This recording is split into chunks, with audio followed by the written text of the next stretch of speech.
வணக்கம் பிரியமானவர்களே, யூனிவர்சல் ஆலயத்தின் கவலைப்படுவது நிறுத்துங்கள் இந்த நிகழ்ச்சிக்கு நான் இந்த நேரம் உங்களை வரவேற்கிறேன். நீங்கள் இந்த மாதம் 25ஆம் தேதி காலை 9:30 மணி கூட்டத்திற்கு எங்களோடு ஒன்றிணைய மிக விசேஷமாய் உங்களை ஆயத்தமாக்கும்படியாக நான் இந்த நேரம் இந்த வாய்ப்பை பயன்படுத்தி அழைப்பானது இடத்தில் கொடுக்க விரும்புகிறேன். எதற்காக இந்த அழைப்பு? இந்த நாள் எந்த காரியமானது நடைபெற போகிறது? மிக நிச்சயமாய் நீங்கள் யார் தொடர்ந்து நிகழ்ச்சி இடத்துல பார்த்து கொண்டிருக்கிறீர்களோ உங்களுக்கு தெரியும். இந்த மாதம் 25ஆம் தேதி ஞாயிற்றுக்கிழமை காலை 9:30 மணிக்கும் சீனாய் மலையிலே ஆசீர்வதிக்கப்பட்ட இந்த பரிசுத்த ஒலிவயனிலிருந்து நீங்கள் ஒரு பகுதியானதை பெற்றுக்கொள்ளும்படியாய் முற்றிலும் இலவசமாய் நீங்கள் இந்த எண்ணெயை பெற்றுக்கொள்ளும்படியாக வரவேற்கப்படுகிறீர்கள். நீங்கள் இந்த எண்ணெயை எதற்காக இதற்கு பயன்படுத்தலாம்? இந்த பரிசுத்த ஒலிவ எண்ணெய் எப்படியாக அபிஷேகங்களுக்கு இந்த இடத்தில் பயன்படுத்தப்பட போகிறது? நீங்கள் இந்த அபிஷேகங்களை செய்யும் பொழுது தேவன் உங்களுடைய வாழ்க்கை மீது எப்படியான காரியங்களை இந்த இடத்தில் செய்ய விருப்பம் உள்ளவராய் இருக்கிறார். இந்த சிறு வீடியோ மூலமாய் நீங்கள் இதை தெரிந்து கொள்ளலாம்.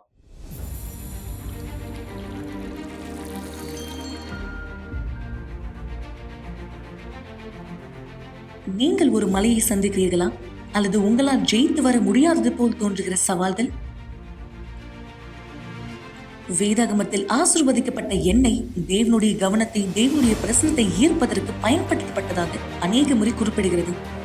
அதே ஆவியில் நாம் நம்புகிறோம், ஆசீர்வதிக்கப்பட்ட எண்ணெய் வல்லமையான ஒரு கருவியா இருக்கும் ஆசீர்வாதங்களை கைப்பற்ற.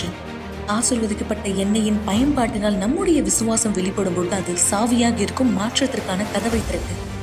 நீங்கள் என்ன சந்தித்துக் கொண்டிருந்தாலும் சரி, தேவனுடைய அற்புதமான வல்லமை நீங்கள் அனுபவிக்க ஆசீர்வதிக்கப்பட்ட எண்ணெயை நீங்கள் பயன்படுத்துவீர்கள். ஒரு கருவியாக உங்களுடைய புத்தியுள்ள விசுவாசத்தோடு, உங்களுடைய முழுமையான நம்பிக்கையோடும் இணைந்து இந்த எண்ணெயின் சிறப்பு நிகழ்ச்சியில் ஆசீர்வதிக்கப்பட்ட எண்ணெயின் ஒரு பாட்டிலை நீங்கள் பெற்றுக்கொள்வீர்கள். அதோடு கூட நீங்கள் கற்றுக்கொள்வீர்கள் இந்த எண்ணெயை இன்னுள்ளவாறு எவ்வாறு பயன்படுத்துவது, உங்களுடைய பிரச்சனைகளை நீங்கள் தாண்டி வருவதற்காக. ஆகஸ்ட் 25ஆம் தேதி ஞாயிற்றுக்கிழமை கூட்டம் காலை 9:30 மணிக்கு துவங்கும். எங்களுடைய முகவரி முன்னாள் வேலன் திருமண மாளிகை, நம்பர் 106, எண்ணூர் நெடுஞ்சாலை, கொருக்குப்பேட்டை, சென்னை 6,21,000. உங்கள் வாழ்க்கையை மாற்றக்கூடிய இந்த தருணத்தை நீங்கள் தவறவிட வேண்டாம். உங்களுடைய எண்ணெய் பாட்டிலை நீங்கள் முன்பாகவே பதிவு செய்யலாம். மேலும் விவரங்களுக்கு நீங்கள் எங்களை தொடர்பு கொள்ளலாம். 9384638738.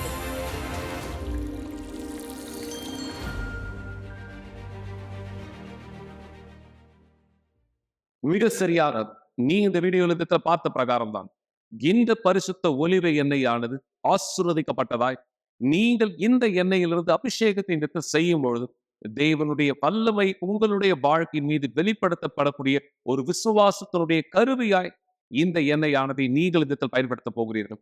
ஒருவேளை நீங்க என்னிடத்துல இப்படியே கேட்கலாம், இந்த எண்ணெயானது நான் இந்த பயன்படுத்தினால் தேவன் ஆசீர்வாதங்களை நான் பெற முடியுமா? தேவனுடைய வல்லமையானதை என்னுடைய வாழ்க்கையில் இதை நான் பெற்றுக்கொள்ள முடியுமா? நீங்கள் இந்த எண்ணெயை பயன்படுத்தி ஆசீர்வாதமானதை பெற்றுக்கொண்டு ஒரு நபருடைய சாட்சியை இந்த நேரம் பார்க்க நீங்க வரவேற்கப்படுறீங்க. மிக நிச்சயமாய் இந்த நபர் விசுவாசத்திலே இந்த எண்ணெயானதை தனக்கு பயன்படுத்தினார். தன்னுடைய பதிலை பெற்ற அதே விசுவாசத்திலே தன்னுடைய குடும்பத்தாருக்காய், உறவினருக்காகவும் இவர் பயன்படுத்தினார். விசுவாசத்தினாலே நம்ம செய்கிற எந்த செயலையும் தேவன் ஆசீர்வதிக்கிறவராய் இருக்கிறார். என தேவன் தன் வார்த்தையில சொல்கிறார், நீங்கள் விசுவாசித்தால் எல்லாம் கூடும். எல்லாமே இடத்துல தேவன் உங்களுக்காக கொடுக்க தயாராக இருக்கிறார். நீங்க யார் விசுவாசிக்க தயாராக இருக்கீங்களோ தேவனுடைய மாபெரும் கரமானது உங்களுடைய வாழ்க்கை மீது இடத்தில் வெளிப்படுத்த தேவன் இந்த நாள் மாறாத தேவனாய் இடத்தில் இருக்கிறார்.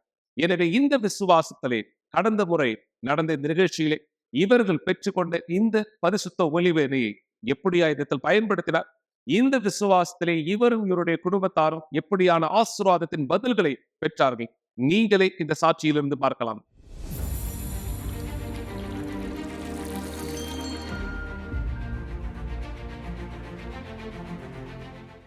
வணக்கம். என் பேர் சுலோச்சனா. நான் கொருகுப்பேட்டையிலேருந்து வரேன்.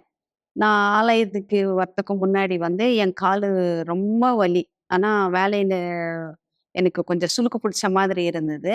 அந்த சுளுக்கு போய் காலை வேலை செய்யல. எத்தனையோ டாக்டர் கிட்ட போனேன். அப்புறமா ஒரு அசிஸ்டன்ட் எனக்கு சொன்னாங்க, அம்மா இந்த எண்ணெய் தேய்ச்சி இது பண்ணிக்கோமான்னா. நான் நம்பவே இல்லை. அதுக்கப்புறமா அவங்க ஜெபம் பண்ணாரு. ஜெபம் பண்ணேன்னா எனக்கு ஃபாஸ்ட் ஆனாலே பிடிக்காது. புடிக்காது. ஆனா நான் சொல்லியிருப்பேன். யாரும் உள்ள சேர்க்காதம்மா. அவங்க வந்து நம்ம ஏதாவது எதிர்பார்ப்பாங்க. அதுக்காக நம்மகிட்ட இல்ல.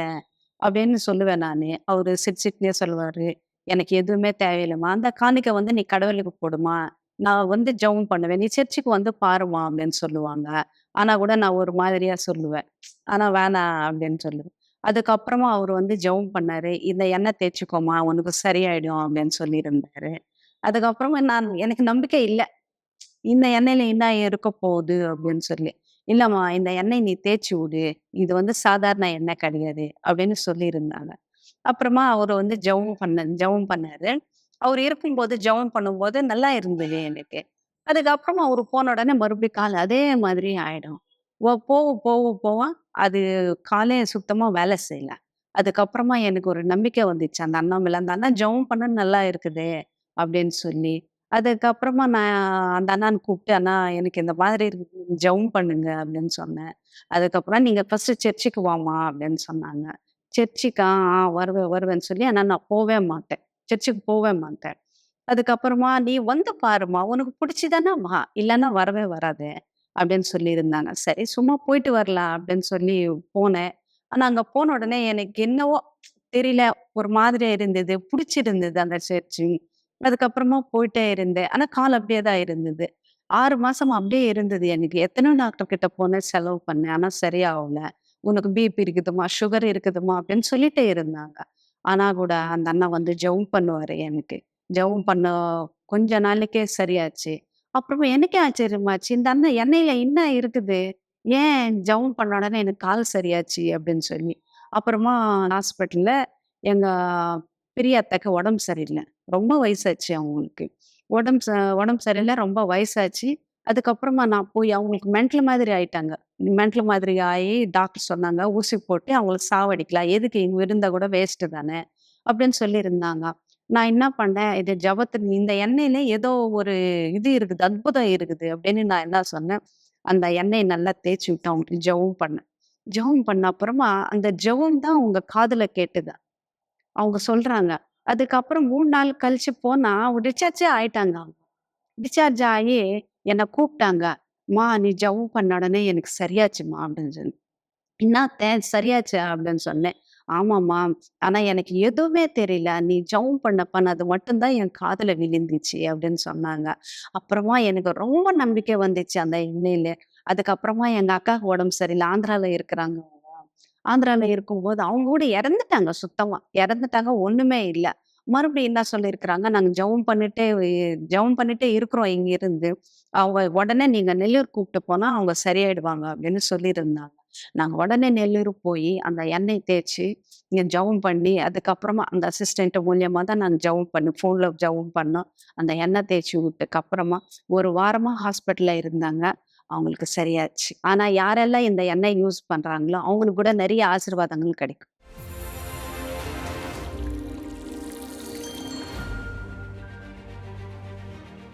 கவலைப்படுவதை நிறுத்துங்கள் என்ற நிகழ்ச்சியை பார்த்து கொண்டிருப்பதற்கு மிக்க நன்றி. கூட்டம் முடிந்த பிற்பாடும் நீங்கள் எங்களை தொடர்பு கொள்ளலாம். மறந்து விடாதீர்கள். எங்களுடைய எண் 9346387738. நன்றி. மிக சரியாய். இந்த எண்ணெயானதை நீங்கள் இந்த மாதம் 25ஆம் தேதி ஞாயிற்றுக்கிழமை காலை 9:30 மணிக்கு பெற்றுக்கொள்ள வரவேற்கப்படுகிறீர்கள். ஸ்கிரீன்ல பார்க்கிற இந்த தொலைபேசி எண்களில் நீங்கள் இப்பொழுது கூட எங்களை தொடர்பு கொள்ளலாம்.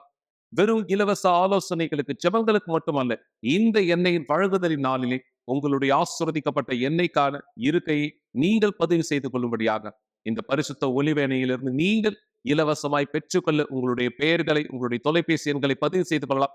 அந்த நாள் நீங்கள் இந்த கூட்டத்தில் எங்களோடு இணைந்து இந்த எண்ணெயை பயன்படுத்துவது எப்படி என்று கற்றுக்கொள்வதன் மூலமாய் இன்னும் அதி அற்புதமான பதில்களை பெற முடியும். நீங்க சாட்சியில பார்த்த பிரகாரம் தேவன் விசுவாசிக்கிறவர்களுக்கு உதவி செய்ய மிகவும் தயாரானவராய் இடத்தில் இருக்கிறார். மக்களை நீங்க பல சூழ்நிலைகளை கடந்து செல்கிறவரா இருக்கலாம். இந்த பெண்மணி இந்த இடத்துல கடந்து சென்றது போல இந்த சாட்சியில உங்க சொன்னாங்க. முதலாவது அவங்க இந்த இடத்துல விசுவாசிக்கல. முதலாவது தேவன் அப்படியான உதவியை செய்ய முடியும் என்கிற எதிர்பார்ப்பு இல்லாத ஒருவராய் இந்த இடத்தில் இருந்தாங்க. ஆனா இவர்களுக்குள்ளாக இருந்த அந்த விசுவாசம் செயல்படக்கூடிய விசுவாசமாய் இந்த இடத்துல மாறிய பொழுது தேவன் வேலை செய்ய தொடங்கினார். அந்த வேலையானது இந்த நபருடைய சரீரத்தில் மட்டுமல்ல, இவருடைய கால்களில் இருந்த வலியை, இவருடைய காலில் இருந்த பிரச்சனையை நீக்கியது மட்டுமல்ல, இவர் உறவினருக்கும் இவர் குடும்பத்தாருக்கும் இந்த பரிசுத்த ஒலிவ எண்ணெயினுடைய அபிஷேகம் தேவனுடைய வல்லமையை வெளிப்படுத்துகிற கருவியாய் இடத்துல மாறியது. தேவன் அதி அற்புதமானவர். தேவன் அதி அற்புதமானவர். அவர் உங்களுடைய வாழ்க்கையில் இடத்தில் அதி அற்புதமான காரியங்களை செய்ய மிகவும் விருப்பம் உள்ளவராய் இடத்தில் இருக்கிறார், நீங்கள் அனுமதித்தால். எனவே மக்களே, உங்களுடைய பெயர்களை பதிவு செய்து கொள்ளுங்கள். இலவசமாய் இந்த நாளிலே நீங்கள் கூட்டத்திலே கலந்து கொள்ளும் பொழுது இந்த ஒலிவேனையிலிருந்து உங்களுடைய ஆசீர்வாதங்களை பெற்றுக்கொள்ள விசுவாசத்தோடு எங்களோடு ஒன்றடையலாம். இன்னொரு சாட்சியும் இந்த நேர நாயகத்துல நீங்க பார்க்கும்படியாகும் உங்களை வரவேற்க விரும்புகிறேன். இந்த சாட்சி குடும்பத்தினுடைய முழு மாற்றத்திற்கான சாட்சி. நான் தொடக்கத்துல சொன்னது போல விசுவாசிக்கிறவர்களுக்கு எல்லாமே இந்த இடத்துல கூடும். இந்த குடும்பம், இவருடைய கணவர், இவருடைய பிள்ளைகள் ஒரு அழிக்கப்பட்ட வாழ்க்கையிலே தன் வாழ்க்கை இந்த இடத்துல வாழ்ந்தாங்க. முழு குடும்பமும் அழிக்கப்பட்ட ஒரு வாழ்க்கையில் இருந்தது. ஒருவேளை சரியா கவனிங்க, இந்த நேரம் நீங்க யார் இந்த நிகழ்ச்சியை பார்த்துட்டு இருக்கீங்களோ, உங்களுடைய குடும்பத்தின் நிலையாக இடத்தில் இருக்கலாம். உங்களுடைய சொந்த குடும்பத்தினுடைய சூழலை நான் பேசுவதை அடையாளப்படுத்தக்கூடியதா இந்த இடத்துல இருக்கலாம். கணவனாக, ஒரு மனைவியாக, பிள்ளைகளாக நீங்கள் பல சுமைகளை சுமந்து கொண்டிருக்கிறீர்கள். நீங்க பல கவலைகளை எடுத்து சுமந்துட்டு இருக்கீங்க. அடுத்து என்ன செய்கிறது என்று வழி தெரியாத ஒருவராய் நீங்கள் நிற்கிறீர்களே. ஆனால் இந்த நிகழ்ச்சி நீங்க தற்செயலா பார்க்கல. தேவன் உங்களுக்கான வாய்ப்பாய் இந்த நிகழ்ச்சியை பார்க்கும்படியாக இந்த அனுமதித்திருக்கிறார். தேவன் அவர் கரத்தை நீட்டு தயாரா இருக்கிறார் என்பதை நீங்கள் புரிந்து கொள்ளும். அவருடைய உதவியானது இடத்தில் பெற்றுக் கொள்ளவும்.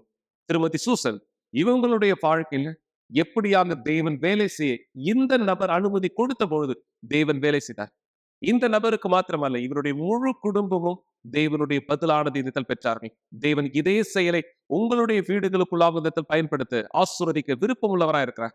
இந்த சாட்சியானது நீங்கள் இடத்தில் பாருங்கள். இந்த சாட்சியை பார்க்கிற இந்த சமயம் உங்களுடைய வீட்டில் நீங்கள் தண்ணீர் பாட்டில் இந்த இடத்தில் தயார்படுத்திக் கொள்ளலாம்.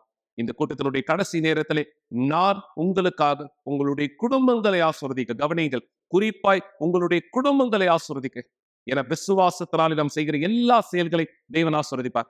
இந்த தண்ணீரை இந்த இடத்துல என்னோட சேர்ந்து ஆசீர்வதித்துக் கொள்ள நீங்கள் விருப்பம் உள்ளவராக இருக்கீங்கன்னா தயார்படுத்துங்க. உங்களுடைய குடும்பத்தில் இருக்கிற எல்லா கெட்ட பழக்கத்தினுடைய ஆவியிலிருந்து தேவன் வல்லமையினாலே அவர்கள் விடுதலையாக்கப்பட விசுவாசத்திலே இந்த தண்ணீரையும் நாம் ஒன்று சேர்ந்து இந்த இடத்தில் ஆசீர்வதிக்கலாம். அதற்கு முன்பாக இந்த சாட்சியை கவனமாய் பாருங்கள். இப்பொழுதே என்னுடைய பெயர் சூசன். நான் யூனிவர்சல் ஆலயத்துக்கு வர்றதுக்கு முன்னாடி என்னுடைய குடும்பம் அழிக்கப்பட்டதாக இருந்தது. கெட்ட பழக்கத்தினாலும் ஒருத்தர் நம்பாததுனாலும்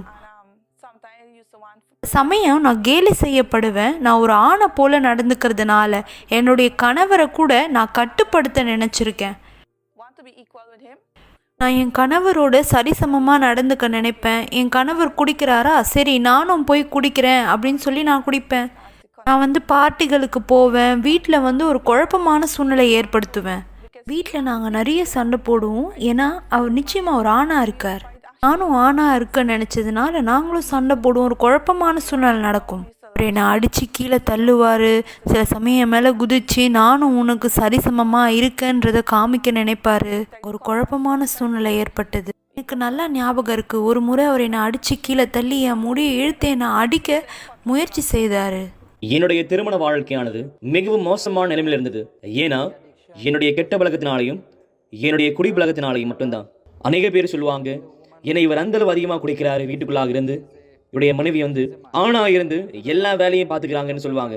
இதனால தான் நான் வீட்டுக்குள்ளாகவே இருப்பேன், வீட்டுக்குள்ளே தூங்கிட்டு இருப்பேன். சில நேரத்தில் நான் வெளியே போயிட்டு குடிப்பேன். நான் புகையானது பிடிப்பேன். அது மட்டும் இல்லாமல் நான் வீட்டு வெளியே போயிட்டு அங்கே குடிச்சிட்டு சில வாரங்கள் அங்கேயே வெளியே தங்குவேன். நான் வீட்டுக்கு திரும்பி வரமாட்டேன். என் மனைவி தான் வீட்டில் ஆணாக இருந்து எல்லா வேலையும் பார்த்துப்பாங்க. அதுதான் எங்கள் வீட்டுக்குள்ளாக அநேக பாதிப்பு கொண்டு வந்திருக்கு. எங்கள் வீட்டுக்குள்ளாக நாங்கள் 2 பேருமே கொலை பண்ணுற அளவு சண்டை போட்டுப்போம். சில நேரத்தில் எங்கள் பக்கத்து வீட்டுக்காரங்க எங்களை பார்த்து ஓடி போவாங்க. நாங்கள் நிறைய குடிச்சிருக்கோம். குடிக்கு நிறைய பணத்தை செலவழிச்சிருக்கோம். நிறைய நேரம் என்னுடைய கணவர் புகைப்பழக்கத்துக்கு அடிமையானவராக இருந்தார். இன்னும் பல காரியத்தில் செலவழித்தார். ஒரு நேரம் நாங்கள் உணர்ந்தோம், உண்மையாகவே இது ரொம்ப கடினமானதாக இருந்ததுன்னு. குடியிலையும் மற்றும் புகைப்பழக்கத்துலேயும் அதிக பணத்தை செலவழிச்சிட்டு இருந்தோம். பல பண நெருக்கடிகளை கடந்து போனோம். சில சமயம் கூட உணவு இருக்காது, சமயம் வீட்டில் கேஸ் இருக்காது, சாப்பிட பொருட்கள் சில சமயம் இருக்காது.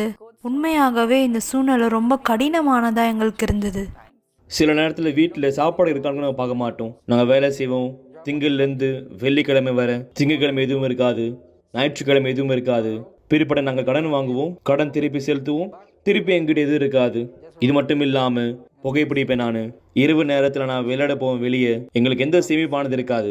வாழ்க்கைக்காக நான் எந்த ஒரு விஷயத்தை பற்றியும் கவனிக்க மாட்டோம். என் மகள் இளையவளாக தான் இருந்தா, ஆனால் எங்கள் 2 பேருக்குமே அவளுக்கு எந்த ஒரு மரியாதையுமே இல்லை. சமயம் நாங்கள் சண்டை போடுறத அவளும் பார்ப்பா, அது அவளை அந்தளவு பாதிக்கும். அவள் யார் பக்கத்தில் நிற்கிறதுன்னு கூட தெரியாது. என்ன இது அதிகமாக பாதிப்படைய செய்தது. ஆனால் எப்போவுமே நான் இதை வெளியே காண்பிக்க மாட்டேன். எனக்குள்ளாக நான் அதை தொடர்ந்து வச்சுட்டே இருந்தேன். நான் எப்பொழுதுமே எனக்குள்ள எல்லாமே சரியா இருக்கு அப்படின்றது மாதிரி வெளியே காண்பிச்சுப்பேன். ஆனால் எனக்குள்ளாக இந்த விஷயம் ரொம்ப ஆழமாக இருந்தது. என்னுடைய பெற்றோர்கள் ஒருத்தர் பார்த்து கத்துவாங்க, அவங்க சண்டை போடுவாங்க, சில நேரம் பேசாமல் இருப்பாங்க. ஆனால் ஒன்று மட்டும் எனக்கு தெரியும், அவங்களுடைய திருமண வாழ்க்கை எதுவுமே சரியா இல்லை. அவங்க எனக்கு கொடுத்த உதாரணம் எல்லாமே தவறாக இருந்தது. அவங்கள பற்றி எந்த ஒரு மரியாதையும் எனக்குள்ளாக இல்லை. காரணம், அந்த மரியாதை உருவாக்குறதுக்கான எந்த ஒரு இடமும் அந்த இடத்துல இல்லை. எனக்குள்ளாக ஒரு விஷயத்தில் மட்டும் நான் உறுதியாக இருந்தேன், அவங்க எனக்கு நல்ல பெற்றோர்கள் கிடையாது. அவங்க 2 பேரும் சேர்ந்து பார்ட்டிக்கு போவாங்க. ஒரு பெண் குழந்தைய நானும் அவங்களோட போக வேண்டியதாக இருந்தது. எனக்கு வேற எந்த வழியும் இல்லை, அவங்களோட போகிறது மட்டுமே என்னுடைய ஒரே வழியாக ஒரு இருந்தது. பெற்றோராக என் மகளுக்கு நாங்கள் ஒரு கெட்ட உதாரணமாக தான் இருந்தோம். பார்ட்டிக்கு போனோன்னா அவள் எங்கள் கூடயே தான் இருப்பாள். ஏன்னா அவள் எங்களுக்கு ஒரே மகளாக இருந்தா. பார்த்துக்க யாருமே இல்லை, அதனால நாங்கள் அவளை எங்கள் கூடயே கூட்டிகிட்டு போயிடுவோம் அந்த இடத்துக்கு. ஒரு நாள் நாங்கள் அவளை எங்கள் கூடயே கூட்டிகிட்டு போகணும், நானும் என் கணவரும். நாங்கள் அங்கே குடிச்சிட்டு கொண்டாடிட்டு இருந்தோம். அவள் எங்களுக்காக அங்கே காத்து கொண்டு இருந்தா, எங்களை பார்த்துட்டு இருந்தா. ஒரு தாயாக நான் அவளுக்கு கெட்ட உதாரணமாக தான் இருந்தேன். அதை பார்த்து தான் அவள் எங்கள் கூட வளர ஆரம்பித்தா. டிவி ப்ரோக்ராமில் நான் சில சாட்சிகளை பார்த்துட்டு இருந்தேன். ஒரு குடும்ப உறுப்பினர் அங்கே சொல்லிட்டு இருந்தாரு, அங்கே போனால் மக்கள் ஆசிர்வதிக்கப்படுறாங்கன்னு. அங்கே ஆசிர்வதிக்கப்படுறாங்கன்னு சொன்னாங்க. அதனால நாங்கள் போக நினச்சேன். அங்கே போக முடிவெடுத்தேன். முதல்ல நான் எனக்கான தொடர் சங்கிலி ஜெபத்தை செஞ்சேன். இதே போல் இருக்க விரும்பல, நான் வித்தியாசமான நபராக இருக்க விரும்புகிறேன்னு நினச்சேன்.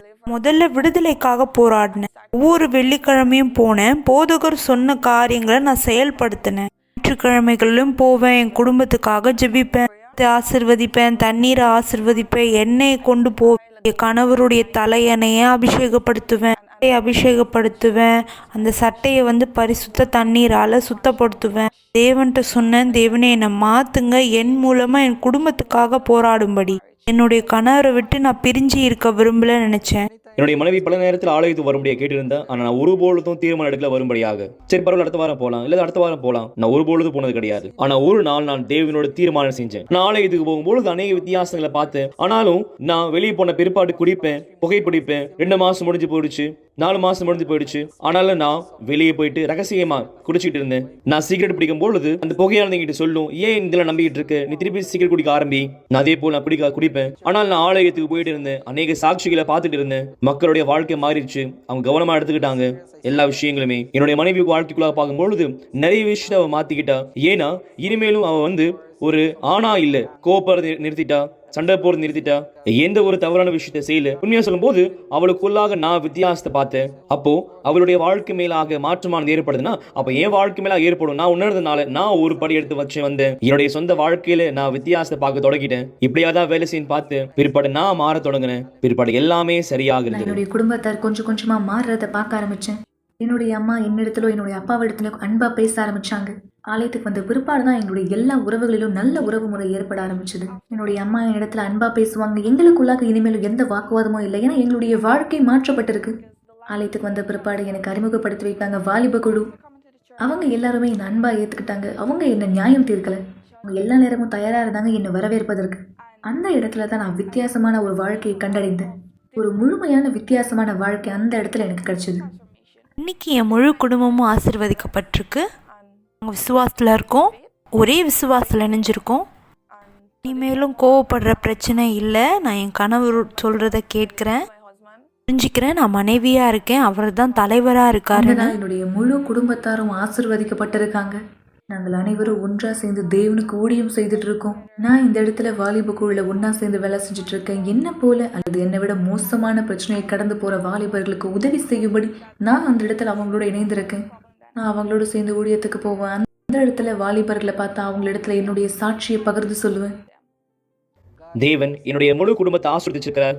இனிமேலும் எங்களுடைய பண வாழ்க்கையில எந்த ஒரு பிரச்சனையானது இல்லை. ஏன்னா நாங்க வியாபாரம் தொடங்கிட்டு இருக்கோம், எங்களுடைய வியாபாரமானது வளர்ந்துட்டு இருக்கு. அதே போல எங்களுக்கு தேவையானது எல்லாவற்றையும் நாங்க சந்திச்சுட்டு இருக்கோம். தேவன் எங்களுக்கு எல்லாமே கொடுத்திருக்கார். ஆனா இதை விட எல்லாவற்றுக்கும் மேலானது பரிசுத்த ஆவியானவர். இன்னைக்கு எங்களுக்குள்ளாக பரிசுத்த ஆவியானவர் இருக்கிறார். எங்களுக்கு தேவையானது எல்லாமே எங்களிடத்தில் இருக்கு. ஏன்னா தேவன் கொடுக்கிற எல்லாவற்றுக்கும் மேலான ஒன்னே ஒண்ணு பரிசுத்த ஆவியானவர். நானும் என்னுடைய மனைவியும் ஆலயத்துக்குள்ளாக துணைலரா இருக்கிறோம். நாங்க வெளியே போறோம், ஊழியமானது செய்யறோம், ஆத்துமாக்களை ரட்சிக்கிறோம். இன்னைக்கு நாங்க எங்களுடைய சாட்சிகளை சொல்றோம், லைவாவும் நீங்க பாக்குறீங்க.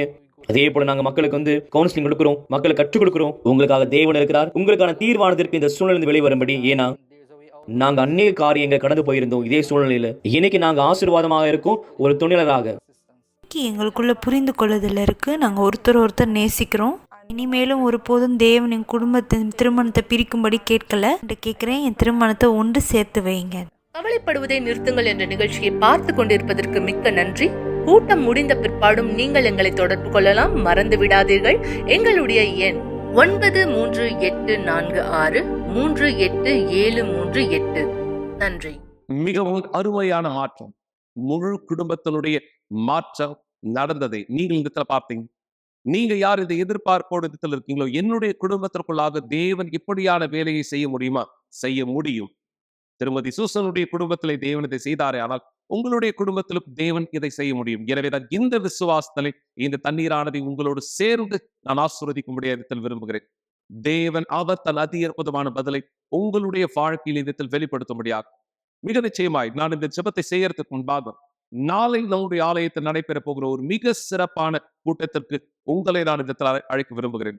சிறப்பான வேதாகம பாடத்திலே நீங்கள் என்னோடு இடத்தில் ஒன்றிணைய வரவேற்கப்படுகிறீர்கள். கடந்த காலத்திலே தேவன் வானத்திலிருந்து மன்னாவானதை இடத்தில் கொடுத்தார். இந்த மன்னாவானது இந்த நாள் இதனுடைய அடையாளம், தேவனுடைய வார்த்தையின் அடையாளமாக இடத்தில் இருக்கிறது. நீங்கள் தேவனுடைய வார்த்தையை இடத்தில் பெற்றுக்கொண்டு அந்த வார்த்தையின்படி வாழ்வது எவ்வளவு அவசியம் என்பதை இடத்தில் மிக தெளிவாக இடத்தில் புரிந்து கொள்ளும்படியாக நாளை நீங்கள் இடத்தில் கொருக்குப்பேட்டிலேயோ மவுண்ட் ரோடு ஆலயத்திலேயோ அல்லது அண்ணா நகர்ல இல்ல ஐநாவரத்துல அண்ணா நகர்ல எந்த இடத்தின் சுற்றுப்பகுதியை நீங்க சார்ந்தவரா இடத்தில் இருந்தாலும் நாளை மாலை 7 மணிக்கு ஒரு மிக சிறப்பான வேதாகம பாடமானது நம்முடைய ஆலயத்தின் கூட்டத்திலே இருக்கக்கூடியதா இருக்கு. நீங்கள் வந்து கலந்து கொள்ள வரவேற்கப்படுகிறீர்கள். தேவனுடைய வார்த்தையிலிருந்து நீங்கள் உங்களுடைய ஆவிக்குரிய வாழ்க்கையை பலப்படுத்திக் கொள்ளும்படியாக. எனவே நாளை நீங்கள் வருவதனுடைய நோக்கமானது என்ன? தேவன் அவர் பேசின இந்த மன்னாவினுடைய அடையாளமானது என்ன? இதை குறித்த ஒரு சிறு வீடியோவானதை நீங்கள் பார்க்க நான் விரும்புகிறேன்.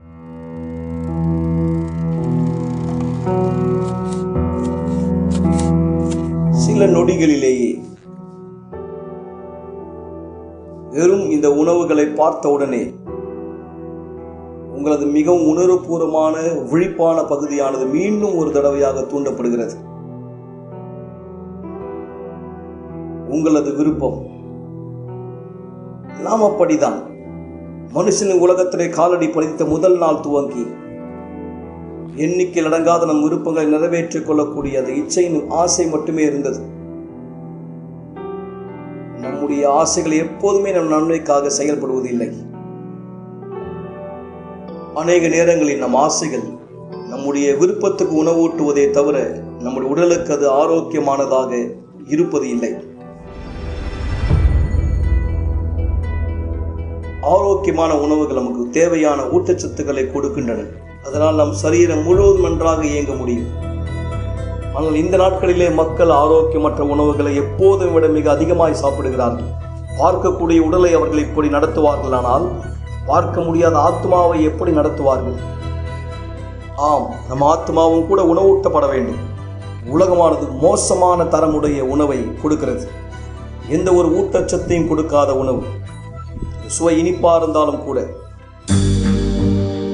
பார்ட்டிகள், பொழுதுபோக்குகள், சமூக வலைத்தளங்கள், வெறுமையான உறவு முறைகள், உணர்ச்சிகள் மேலும் உணர்ச்சிகள். பொய்யான ஆகாரத்தால் நம் ஆத்மாவை உணவூட்டிக் கொள்ளும் வரை எந்த ஒரு ஊட்டச்சத்து இல்லாமையினால் நம்மை நிரப்பிக்கொள்ள முடியும் என்ற ஒரு மாயைக்கு நாம் வந்து விடுவோம். மிகவும் பாதிப்படைந்த ஒரு ஆத்மாவானது தொடர்ந்து பட்டினியில் கிடக்கிறது. அதற்கு பலத்தை கொடுக்க, ஜீவனை கொடுக்க எதற்காயும் பரிதவிப்பாய் காத்திருக்கிறது. அதன் விளைவு நாம் தினமும் பார்ப்பது மன அழுத்தம், பதற்றம், வெறுமைத்தன்மை, சமாதானமே இல்லை. அப்படியான உண்மையில் எது நம்ம ஆத்மாவிற்கான ஊட்டச்சத்தாக முடியும்? எந்த உணவானது அதற்கு தேவையான எல்லா ஊட்டச்சத்துக்களையும் தர முடியும்? வனாந்தரத்திலே அவருடைய ஜனங்களை விடுதலையாக்கின பிற்பாடு தேவன் மன்னாவினால் அவர்களை பலப்படுத்தினார். வானத்தின் அப்பம், எல்லா ஊட்டச்சத்துக்கள் நிறைந்த முழுமையான ஒரு உணவு. 40 வருட காலம் இஸ்ரவேலர் பலமான ஆரோக்கியமான வாழ்க்கை வாழ அவர்களை உந்தியது. மன்னாவானது உன்னதமானவருடைய வார்த்தையின் அடையாளமாக இருக்கிறது. தேவனின் மெய்யான ஆகாரம், தேவனுடைய வார்த்தை மாத்திரமே உண்மையில் நம் ஆத்மாவுக்கு தேவையான எல்லா ஊட்டச்சத்துக்களை உள்ளடக்கியது. எந்த உணவும் நம் ஆத்மாவை பட்டினியில் கிடத்தும். இந்த மன்னாவானது ஒவ்வொரு நாளும் உட்கொள்ளப்பட வேண்டும். வல்லமையானதாய் செயல்படக்கூடியதாய் இருக்க நம் ஆத்மாவால் முற்றிலுமாய் கவனிக்கப்பட வேண்டும். பலமாயிருக்க தொடர்ந்து வார்த்தையை கேட்பது மாத்திரம் போதுமானதல்ல. நீங்கள் பெறுகிற மன்னாவை வைத்து நீங்கள் என்ன செய்கிறீர்கள் என்பதுதான் அது உங்களுக்கு என்ன செய்யும் என்பதனுடைய பலனாக இருக்கிறது. இப்போது உங்கள் வீட்டு ஒரு மூலையில் இருந்து தூசை சேர்த்து கொண்டிருக்கலாம், அல்லது உங்கள் சிந்தைக்குள் உள்ளத்துக்குள் இருந்து ஆத்மாவை நிரப்பிக் கொண்டிருக்கலாம். இயேசுவை சோதித்த போது பிசாசு தேவனுடைய வார்த்தையை பயன்படுத்தினான். நம்மில் எவரை விட அவனுக்கு வார்த்தை அதிகமாய் தெரியும். இந்த அறிவு அவனை மாற்றவில்லை, அவன் இன்னும் பிசாசு தான்.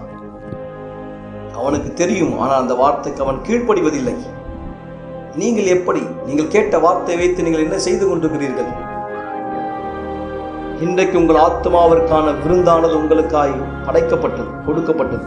உங்களுக்கு இன்னும் வாய்ப்பு உண்டு. ஆனால் சீக்கிரத்திலே இந்த உலகத்தின் மீதான பசியானது வரும். ஒருவராலும் திருப்தியாக்கப்படாத பசி. இதோ நான் தேசத்தின் மேல் பஞ்சத்தை அனுப்பும் நாட்கள் வரும். ஆகார குறைவினால் உண்டாகிய பஞ்சமல்ல, ஜலக்குறைவினால் உண்டாகிய தாகமும் அல்ல. கர்த்தருடைய வசனத்தை கேட்க கிடைக்காத பஞ்சத்தை அனுப்புவேன் என்று கர்த்தராகிய ஆண்டவர் சொல்கிறார். அப்போது அவர்கள் வசனத்தை தேடி ஒரு சமுத்திரம் தொடங்கி மறு சமுத்திரம் மட்டும், வடதிசை தொடங்கி கீழ் திசை மட்டும் அலைந்து திரிந்து அதை கண்டடையாமல் போவார்கள். ஆமோஸ் 8:11-12.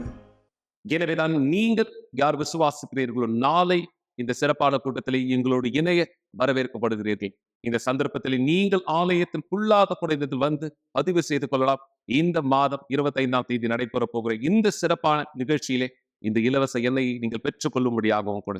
எனவே இந்த நேர மக்களை உங்களுக்கு நான் வாக்களித்தபடி உங்களுடைய தண்ணீரை நீங்க தயார்படுத்திருப்பீங்க நான் நம்புறேன். விசுவாசத்திலே ஒன்றிணைந்து இந்த தண்ணீரானதை நாம் ஆசீர்வதிக்கலாம். தேவனுடைய பதில் உங்களுடைய வீடுகளுக்குள்ளாக இந்த வரும்படி விசுவாசத்திலே இணையலாம். இந்த ஜெபத்தை செய்யும்படியாக ஒரு கிளாஸ் தண்ணீரை ஆயத்தப்படுத்திக் கொள்ளுங்கள், அல்லது தொலைக்காட்சிக்கு அருகாமையிலே வாருங்கள். இந்த நேரம் உங்களுக்கான ஒரு சிறப்பு ஜெபத்தை நாம் செய்ய போகிறோம். எங்கள் தேவனையும் எங்கள் ஆண்டவராகிய இயேசுவே, இந்த நபர்கள் இந்த வீடியோவை இதத்தில் பார்த்தார்கள், சாட்சிகளை இதத்தில் பார்த்தார்கள். ஒருவேளை இவர்கள் யோசித்துக் கொண்டிருக்கலாம், என்னுடைய வாழ்க்கை இப்படியானதாய் மாறாதா?